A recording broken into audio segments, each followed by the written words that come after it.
Okay, he says we're going to start.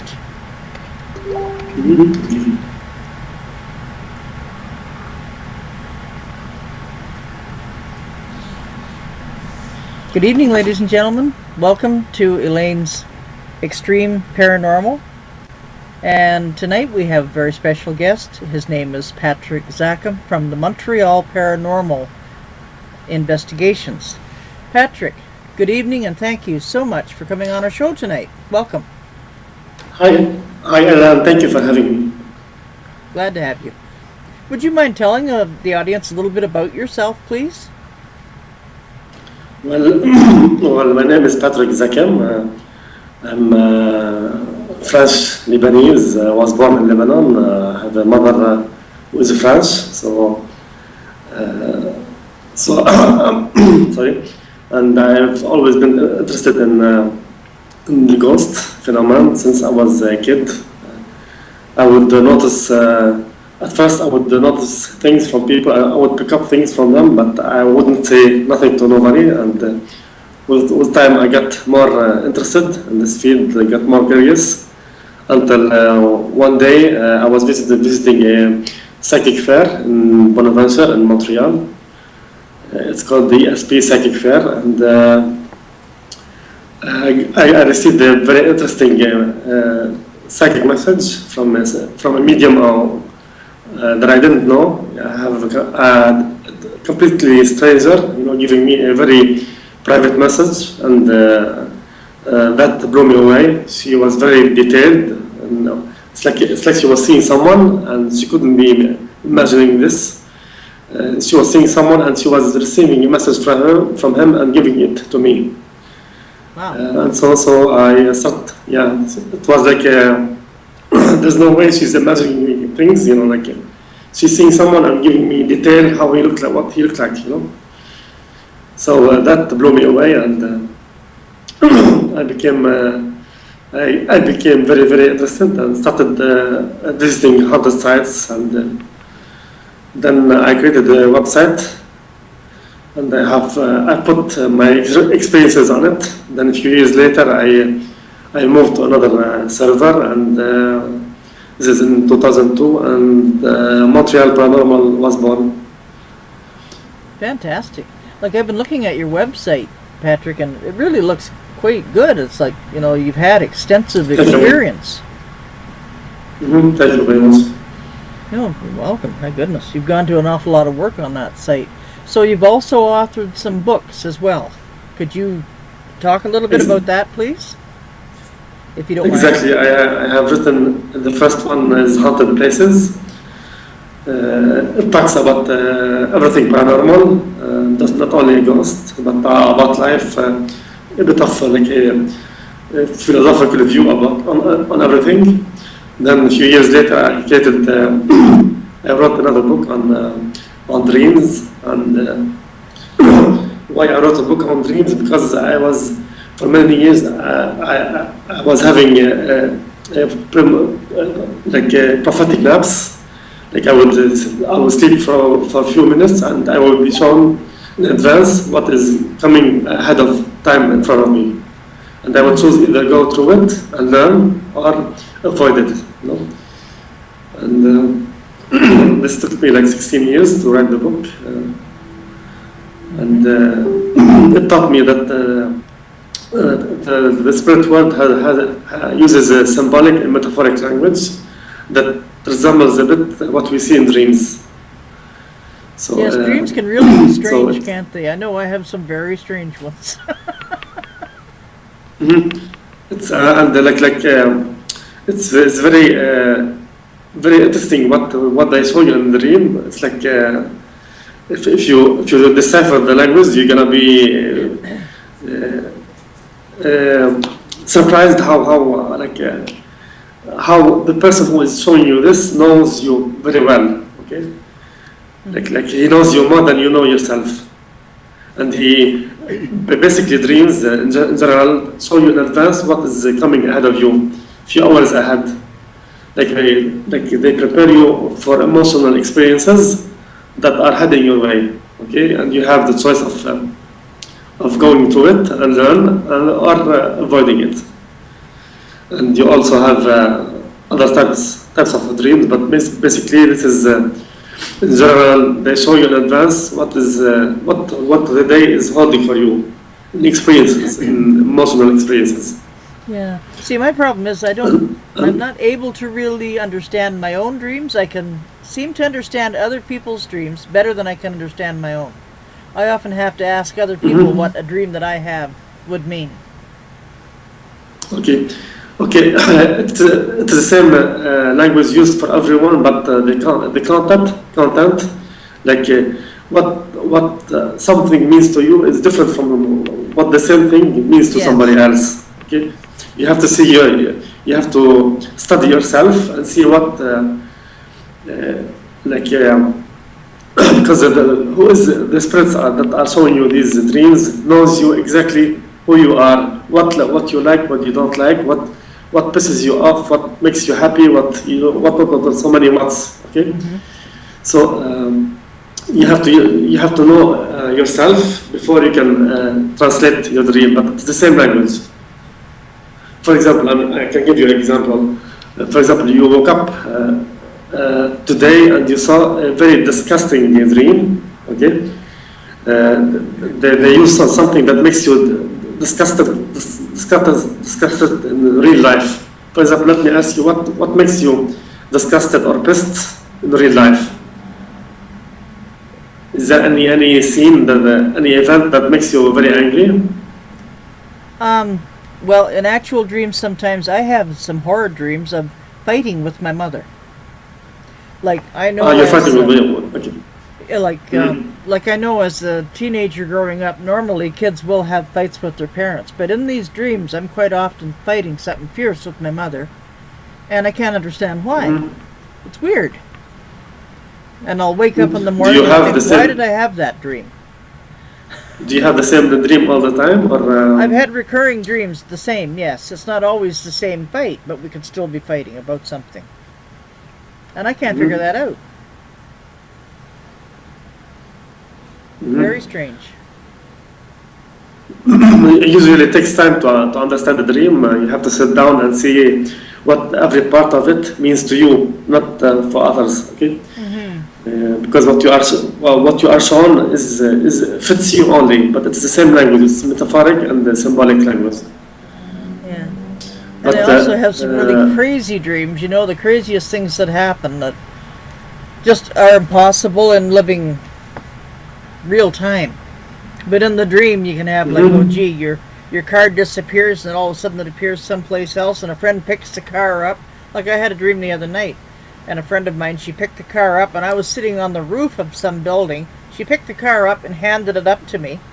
And I mean, talk about crazy dreams. like you mean she picks it up by her hand? Yes. Like yes. a toy? All by herself. Just picked the car up, brought it up to the roof, said, here you are.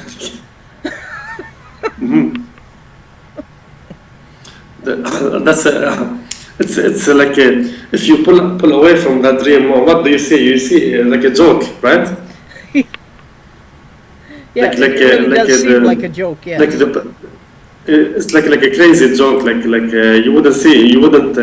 It means that the person in the dream is gonna play a joke on you that is very weird, very abnormal, but it's very funny at the same time. Okay. Oh, I see. Yeah. Okay. Thank you. It's not easy to explain, but I have to sit down with you and ask you a question before I can translate a dream like that. It's, sure. Yeah, I understand. But it's made for you when you wake up, you're gonna have a very funny experience. That's basically what it's telling you. Okay, thank you. That helps. Welcome. So, how many books altogether have you written, Patrick? I have already 2 on the market, and I'm working on several others at the same time when I have the time. I have one coming up soon. I am, it's with me and Psychic Judith, a good friend of mine. So we are doing. It's almost finished, and I have another one like I'm in the middle of it, and I have like two others. But text time, like you cannot write when you want. You have to Oh, wait I for know. inspiration to write. Yes, I know. I'll sit down and I'll try to write, and I might get one sentence, and then I'm No, sitting there thinking, "Oh no, what am I going to put on here it next?" doesn't. It And I doesn't. end up No, giving it up for a doesn't. while. Yeah. It's like a waves. Yeah, they come in waves. You know, you have to wait for the wave to ride the wave of Yes, inspiration. If you you like. have to really be kind of in the mood or in that frame of mind in order to be able to write. Yeah, Yes, you have to be receptive. Yeah, you have to wait for the wave. This is what I call it, wave of inspiration. Then you ride the wave. You know, yes, for sure. Like, I don't know, it's funny. I guess and you ride. probably have the same thing. I have authored a couple of books, but they were self-published, so they're not really great sellers or anything like that. But I used to teach literacy for developmentally challenged Mm, adults, and I okay, wrote a couple of books based that on must that be particular theme. that So must be very tough. Huh? sometimes yes, but I found that, by incorporating humor into the classroom and just repetitive teaching, that they do learn and they do Mm. tend to retain if they keep up with constant practice. But Exactly, exactly. They yeah, they have a way of understanding, and you have to yes, find out which way. Yeah. yes, and you really have to have a rapport with each other, or they're just not going to learn from you. But but one thing I Mm, did notice with that too, like I made like a textbook and then I made a puzzle book to kind of help in mm, how could I say, help them to remember an awful lot of the English language, just kind of a thing, and numerology. This kind, I don't mean numerology as in fortunes, I mean numbers, for them yeah, just to numbers. learn. Yeah, learn Yeah, learn the numbers. Yeah. yeah. So, but I found the same But thing it's that still, when I was trying to write that, oh man, I could work away for hours at a time and the words were just streaming out like nothing. And then the next time I would start, yeah, exactly. it might not even be 5 minutes and I was blocked. And if you notice, like if there's no connection, there is no inspiration. What you write doesn't make sense. You know, like Uh-huh. it has no taste. Yeah, Yeah. this has happened with me so many times. So I learned later to wait until it counts. You know. So are you psychic or are you empath or what in particular? I'm a bit of I'm a bit of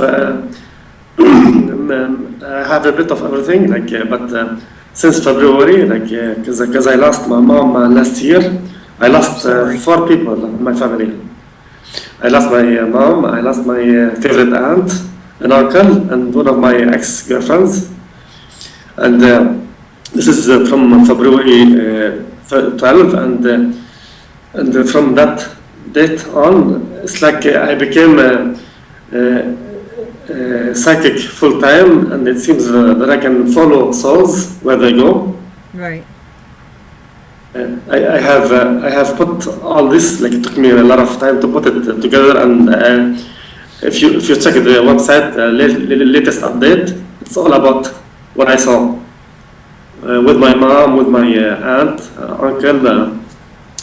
It's like I follow them. There is a different plane they go to, and it's very very weird. I haven't had that before. It's like Uh-huh. something opened up when my favorite aunt died. 12th of February, then my mom, August 18. It's like, it's like unbelievable what happened. It's like something opened up, and I'm shown what goes on over there. You know? You suddenly had this new ability to be able to see beyond. No, Is this what yeah, you no, referred no. I to? had it before, but I didn't know that I can follow souls where they go. Oh, okay. I see. Sorry. Yeah, that's really interesting. If you like to check the latest update, like it was last month, and you're gonna get an idea what I was talking about, because there's so much to talk about. Yeah. But most souls seem to go back in time when they leave the physical. It seems like they go back to the time they were the happiest in their lives. Yes. And so this is what happened. My mom, I say left, I don't say dead, because nobody dies. So she left on the 18th of August, I think. And she when I have a window, okay, and then it's like when my spiritual window opens, I can see people standing on the other side, okay. Really? So yes, it's like a window that opens, and whoever comes in from the other side, I can see him, but he has to stand in the window. So when my mom, she was like 81 years old when she left, and when I saw her first, she was like 35, 37, 40 years old. She went back like 40 years back, you know. In appearance? So you mean, when you saw her the again? appearance, yeah, Yes. exactly. Right. She appeared much younger than when she left. Okay. Yeah, like they go back to the time. Yeah, they go back to the time they were the happiest in their lives. And she was like, it was incredible to see her. It's like a webcam that opens. Okay. When the window opens, it's like a high definition webcam opens, and I can see much clearer than what I see with my eyes usually. Yeah, that's amazing. And she would look at the, like when I'm talking to her, she can hear me, and I would feel sometimes she would respond, sometimes she would make her response in her facial expression. Okay. She would listen. I would put music. I like it was like every day she would come, and she would stand in front of me, like in the spirit world. And when I'm talking to her, it's like she give me full attention. And when I'm not talking to her, she would turn to the right. She would stand still looking facing me, but she would turn and look to the side, to the right or to the left. Okay. It's like wherever she is, she can see things happening elsewhere also. And when I start talking to her again, she would turn and give me full attention. It's like a live mobile, you know, active. Gee. Yeah, she would it's, if you read what I put on the site, it's like very strange. It's like I'm following her around wherever she goes, whatever she do, I can see her. Or I can feel what she's going through. Right. My aunt, when my mom left, she seems to go to the first plane. My aunt, who left on February 12, when she came twice. She came around 8 in the morning because she died in the middle of the night. She came around 8, a little bit, because I call her a favorite aunt, because she took care of me when I was very young, and she was like a bit of a second mom to me. Okay? So at 8 a.m. in the morning, she came a bit, got a glimpse of where I am, then she left. Then around 10:30, 11 a.m. in the morning, I started calling her, Auntie Alice, her name. Then like 10-15 minutes later, the window opened and I could see her. She's standing up. Her back was toward me. She stood up. She turned and looked at me. She was extremely happy. She was dressed in black, like summer clothes. And she was like maybe 10-15 years younger. Wow. Also, but not like my mom for me. And she said, she said, like she acknowledged that she sees me. She was extremely happy. And then she said, "What do I do, Auntie?" She's asking me what she do, what she needs to do over there. You know, imagine that.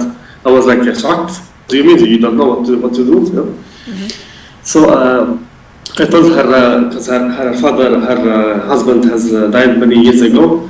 Her brother also, her sister, one of her sisters. So I told her. To call for your husband, call for your brother, call for the different saints. She loves to pray for different saints. So I named them to her and told her, call them and ask him, and they'll come help you. Okay. Then maybe a bit later, I could hear her. By the way, when I said this, she stood up and turned and looked at me. She was in a plane that is foggy white. Okay, like you can see her, but you don't see her clearly. She can, yeah, she cannot approach me. She can go deeper because when I was looking at her, it's like my view turned and I could see her. It's like there's a bar of metals. She cannot come close. She can go deeper and higher. Okay. So anyway, I told her, call your husband, call your daughter. She knew who left before her. Okay. Then I could hear her. I no longer see her. I could only hear her praying. It's like the plane she's in is like a white fog, not very dense, but white fog. I don't see her no longer, but I could hear her praying. I don't know for whom she was praying. Then, like a few minutes later, I could see someone with her, a male, who was floating. He was not touching the ground, and he was much younger than she was, and he seemed to give off a lot of white light. A very spiritual being. Okay. Then I could hear her talking with him. It's like having a conversation. About what I cannot hear, but I know there is a conversation between her and the gentleman. Then she was taken with him and to sit down in a room. Okay, I no longer see her, but I can hear her what she's saying. It's like he put her to sit down in a white room. Then little by little, I started hearing her that she was getting pissed.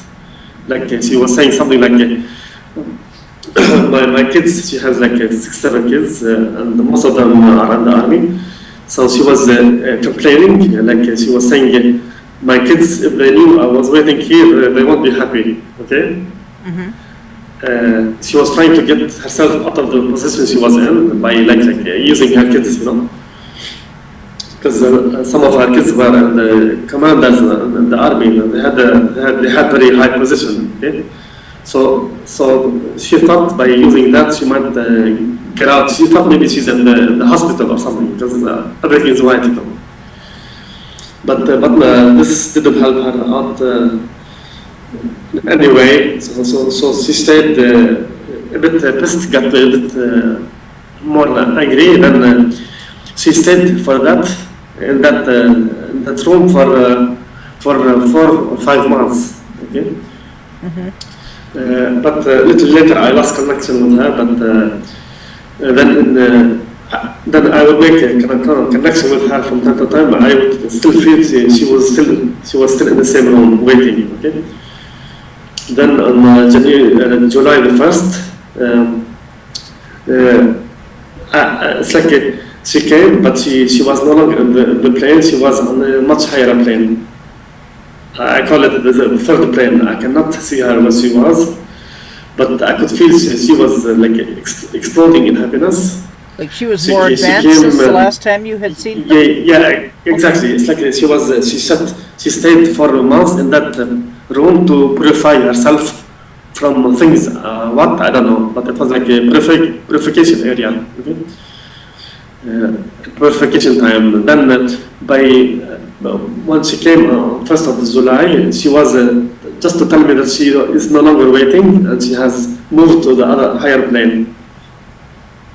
The third plane, I'll call it the third plane, but this plane, it seems that I cannot, anyway with me, I cannot see much if someone is not on the frontier. He has to be very, very on frontier to be able to see him. Okay? Okay. It's like it resembles a bit the physical plane, okay? Because what happened with my mom, she stayed in the first plane. Mom, like every day I would see her, and she would come. I would like people in my family ask me a question, I would ask her, and she would answer. Like when I ask her, when she answers in one word, the answer right away comes right away to me. Like it will hit me. But if there's a sentence, it takes time. It's like a bottle being filled until it's full. then you get the message, okay? So anyway, I would see her every day. Then the 40th day, like 40 days after, I was taking members of my family to a sacred site in the mountain. Like this is it's called Harissa in Lebanon.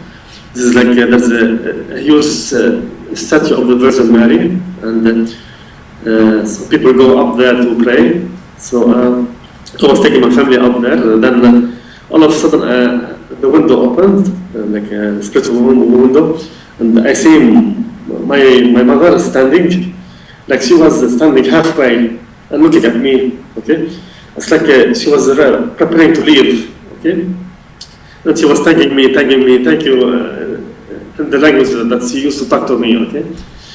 I didn't know why she was thanking me. I said, it's okay. I thought she was thanking me because I'm bringing my family to the mountain because it's a bit far. Okay. I said, it's okay, no problem. Then she was very, very happy and she was repeating the same thing, thanking me. You know? Then a bit later she was gone. The next day, it was like 7:30 in the morning.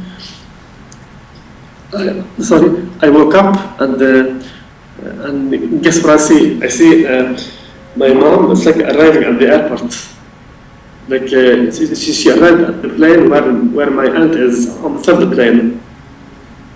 Okay, it's like an airport. It's like you just arrived at the airport and you have seen like you have many loved ones waiting for you that haven't seen you for many years. Imagine the emotion, the happiness. Okay, that was the emotion when I saw her. She arrived at my aunt's plane, like the third plane, and my aunt was there to welcome her. And my mom was like surprised. It's like unbelievable. It's like she was seeing my mom, my aunt, you know. That's amazing. And it's like she hasn't seen her. She hasn't seen her for 20 years, you know. And like my mom was surprised. How come she's seeing Aunt Alice, you know? My aunt, I could hear my aunt laughing, like she has a giggle, she laughed in a very heavy way. You know? I could hear her laughing, and I could see the surprise on my mom. Like I could feel surprise. I couldn't see her at first. It was like then I could hear him talking, like a conversation. I don't know what kind of, but it's like the similar conversation happen when you just arrive at the airport. How is this? How is you start? How are you? Conversation like that. You know? And then a little later, they were both gone. So she didn't go to the second plane like my aunt, my mother. She went from the first to the third one. So she stopped the plane. Yes, yeah, exactly. She skipped one. It's like my aunt had something that needs to be purified. That's why she went to the second plane. I see. But my mom didn't have that, you know. So she skipped the second and went straight to the third. And the third plane, I would at first I didn't see her, but like maybe a month or 2 months later, it's like she got permission to and get a spot where she would stand, and I would see her. Okay, it's like in the third plane they gave her permission to show herself to me. It seems like it's like every plane it has its laws. First plane, the second, and the third plane. Okay, and souls are forced to follow the laws there. So with my mom, at first I couldn't see her, but then it's like she got permission to stand at the spot where I can see her. Okay, and each time she wanna show herself, she would come and stand in that spot. When she's not there, I could see the spot. There's mom is not there, you know. So she kept coming back and forth to that spot. She would stand. I would talk to her, and she's still. She was wearing beige, summer clothes, okay, beige t-shirt, and with a dark skirt, dark pants. I could see her clearly, fully, you know. Right. Just as though she was totally alive, like as you had known her. Yeah, exactly. But I didn't know why she was dressed like that. I learned from my sister that she loved this color, the beige color, very light beige, like Yeah. it's like a sand color. Yeah. So, it is amazing. So how many times when you've gone on investigations have you actually seen a ghost or an apparition of some sort? Very often? mhm. Yeah, like most of the time, I would even usually the ghosts have a signature. When they manifest in the physical plane, they leave a signature behind. This is what I look for. Okay, when I find a haunted site, people and I go inside and ask, people are surprised how did I know there is a ghost? You know, usually. So when I make I try making contact spiritually and try to see them. With ghosts, they're not in the soul plane that my mom, my aunt were in. Okay, it's a different plane. It's like the background is dark gray with ghosts. Okay, so when I see them in that plane. Sometimes I learned over time that when they are comfortable, you can see them fully. When they're not comfortable, they show you a bit of them. They show you half of a face or half of a hand. Okay, and when they are comfortable, they show you completely their physical, their body. You know. So when I make a contact, I try to understand from what I'm shown what's going on, and because if I didn't know the person who had died, I cannot hear him talk. I would only sense empathically what he's going through, just like you do. I think you're an empath, right? Yes. Okay, so I would, when I see the ghost in his plane, I would understand from what I'm picking up from him what is going on exactly. Okay, and try to help him understand where he is, and try to give understanding to the set where he hunts the place, because there are people living there, you know. So I try to, on both sides, explain to them what's going on and what are ghosts, because many don't really know what is a ghost. Everyone has wrong ideas from the movies, you know. So they take them as it's like pest. They want to get rid of them. Absolutely. You know, and an awful lot of these TV shows, they make the whole thing sound so ridiculous and look so ridiculous. It makes it kind of hard. And so simple. People that are doing the real thing. It's so simple. Like you come, Yes. you have cockroaches. You put some, and that's it. They're gone. No? Well, it's not like that. It's completely. It's like they are human being. No, you cannot. First, exactly. you have to be. You have to respect them. You have to, because usually when they are ghosts, people are living in their house. You know.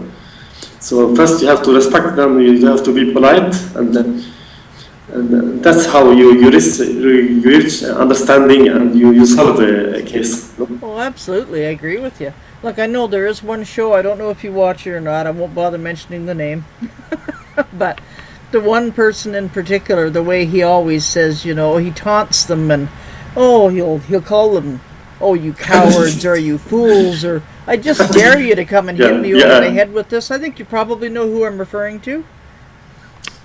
Yeah, that reminded me of one case. That reminded me of one case north of Montreal. One of the members, I didn't know much. Okay, so when we arrived there is a lot of ghost vibes. You can see it, you can feel it everywhere. Then he started taunting the ghost. Show yourself, I'm gonna kick your ass. Yeah, and I mean, as paranormal investigators, we know that they don't obey every command kind of a thing. They don't perform on schedule. Mm. But No, on no, TV, they they call it always do. they call it, yeah. Sorry, go ahead, go ahead. I'm sorry, carry on. No, no, I said like they call the ghost. Hey, ghost, I want you out of my house, you know, like, or they call them spirits. I want you out of the house, you know, like. What upsets me too. It doesn't work like that. No, it doesn't. What upsets me too is when they call the ghost of a person it.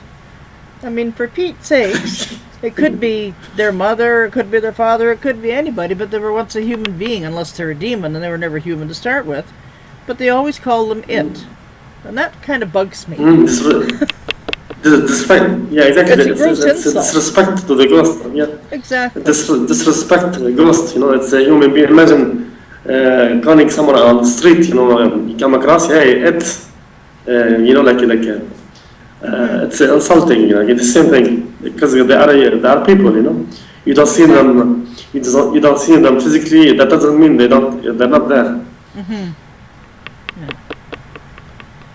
So is there anything else about your excursions that you've had? You've had quite an extensive travel. There's a lot of there's a lot of investigation done in many countries, and Yes. and it seems that religion has no effect on the spirit's plane. You know, like on the anybody can be a ghost. You can be a nun, you can be a priest, you can be a ghost also. Right. From my experience anyway. So. Mm-hmm. And it's just if one needs to follow his heart. This is what I realized over time, to be honest and straightforward, to follow your heart, and you'll be fine. Exactly. Honesty is very important. Yeah. Definitely. While being both honest to yourself and to your clients, I find that Exactly. Yeah. if you're going to tell them that you're going to keep the discretion, if some people don't want it known that they've had an investigator come in or a team, and sometimes it has happened. Yeah. I've heard in some areas where information has leaked, and that can really make it look bad for all paranormal investigators if this happens. So yes, definitely being honest is. But you cannot control this, because there are people that don't know exactly how this works, you know. So they promise the customer, hey, everything is private. We won't divulge. We won't put the photos anywhere. Then, like a few weeks later, you see them like on the side, just you know. Right. And this gives a problem to the rest of us, you know, like those who. Yeah, those of us who are sincere in it, it does make it kind of rough for us, because people just think that we're all phonies after something like that happening, and it makes it rough. This is where the skeptics comes from, you know, like people from the one you just mentioned, you know. I'm pretty sure you know which one I'm referring to. Yeah. There's a lot of phonies. There's a lot of just want to make a quick buck, you know. So. Oh, yeah, absolutely. Yeah, and that's why I kind of laugh at these TV shows. I'm sorry. I said that's why. What was the show? I'm intrigued now to see the show you told me about. The one who, what is the name? Do you remember? The one who said to the ghost, "I'm gonna kick your ass." Oh. I think I know the one you mean. What is the name of the show? I'd like to watch it. I haven't watched it. Well, I don't really know whether I should say the name over the air or not, because it could create problems. Oh, okay. You never know, so that's why I didn't say any names. Yeah. But yeah, I understand. And it's amazing the number of people who will watch these TV ghost programs and think, oh, that's great, now I'm going to become a paranormal investigator.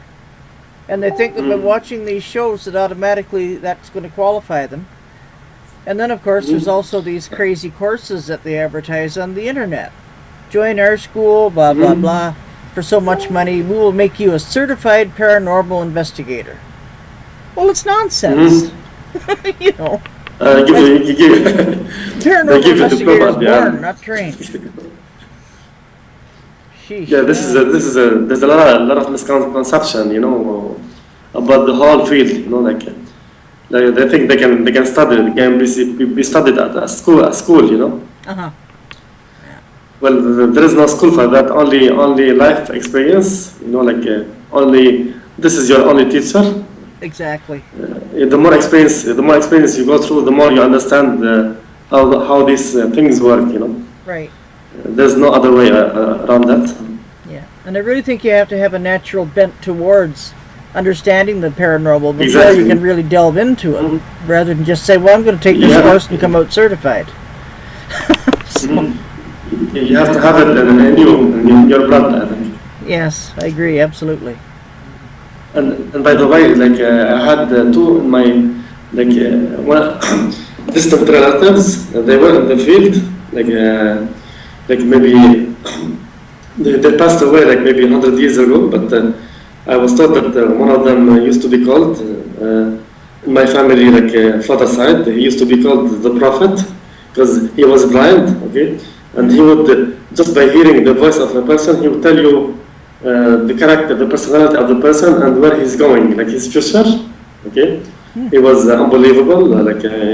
He used to be called the prophet because he could see the future. Then there was my grandfather, my father's side, and he was in the paranormal field. Okay, but he was hush hush, secretive thing. He would write things to protect people against bad spirit, things like that, like break a spell or things like that, So it's in my family, but it was kept secret. So it's in the family, we can say. Mm-hmm. Yes, very true. So, well, by golly, I was reading your website, and it seems that you have had extensive experience. You've traveled a lot, and you're writing. Well, that's terrific. So do you still actively get involved in paranormal investigation, or are you mainly all the time, yes. And sometimes when I'm out of town, I receive pictures from people from the house. I do distant problem solving, if you like. For example, someone tells, I'm working on a case now, the person feels that he's being watched, he's maybe 10,000 miles away from me, okay? And I work with pictures, so anyway, he sent me a few pictures of the house, and right away I could see the ghost in his house. So I don't have to travel to his place. I could see it's like I said, it's like a window that opens and I can see. Right. So I managed to send one of the ghosts in the light. I could see the lady. She belongs to the 1980s, 85 from her clothes. So she the first time I saw her, she's standing, but she's looking in front of her. Okay, I could see her. She's wearing a sweater with a zipper and a dark sweater, and I could see part of her T-shirt underneath. It's white, and there's a written Hindu written on it. Okay, so I tried a few. I tried. I couldn't get through her. She's stubborn. Okay. Then it seems to what I told her. I want her to go into the light. Okay, to see, to move, to go on. Don't stay where she is. So I managed to. It's time to send her into the spirit plane. Okay. And a few days ago, she came on her own, and she no longer was in the ghost plane. She's in the spirit plane, the first plane. But we still have another one ghost who is a bit tough. So sometimes I do ghost reading and problem solving, if you like, on the internet just by looking at pictures. And other times I have, other times I have to be on the site, physically present. Yeah, that's really interesting. So, do you still travel extensively, or? Yeah, I travel, but not like before. It's a bit. Yeah. I'm not traveling much like before. No. For now, anyway. So, but this will change, hopefully, because I like to travel a lot. The more you travel, the more you understand the world, how it works. Absolutely. Well, by golly, I see our time is starting to run on. So I guess we should call it a close for the night. And again, I would really like to thank you very, very much for coming on the show, Patrick. I appreciate it. Is there anyone you'd like to give a shout out to and say hello to? No, just for people watching, just don't be afraid from ghosts, because there are people like you and me. So just be nice, gentle, and polite and respectful, and you will be respected in return, because they are just human beings, who has no longer a physical body. Exactly. All right then. Well, thank you so much. I really appreciate your coming on. Love to have you on again if you're willing to come on. Yeah, sure. Why not? Thank you very much. And thank you, Patrick. And you have a good weekend, eh? You too. Thank you very much. All right. Bye-bye. Bye-bye. Thank you. Thank you very much, ladies and gentlemen. This is Freelance Paranormal Investigations.com, and the program you have just been watching has been featuring Patrick, and he's an interesting person because he's just he's got so much to describe. It's amazing. Thank you very much, and we'll see you again next week on Elaine's Xtreme Paranormal channel. Bye for now.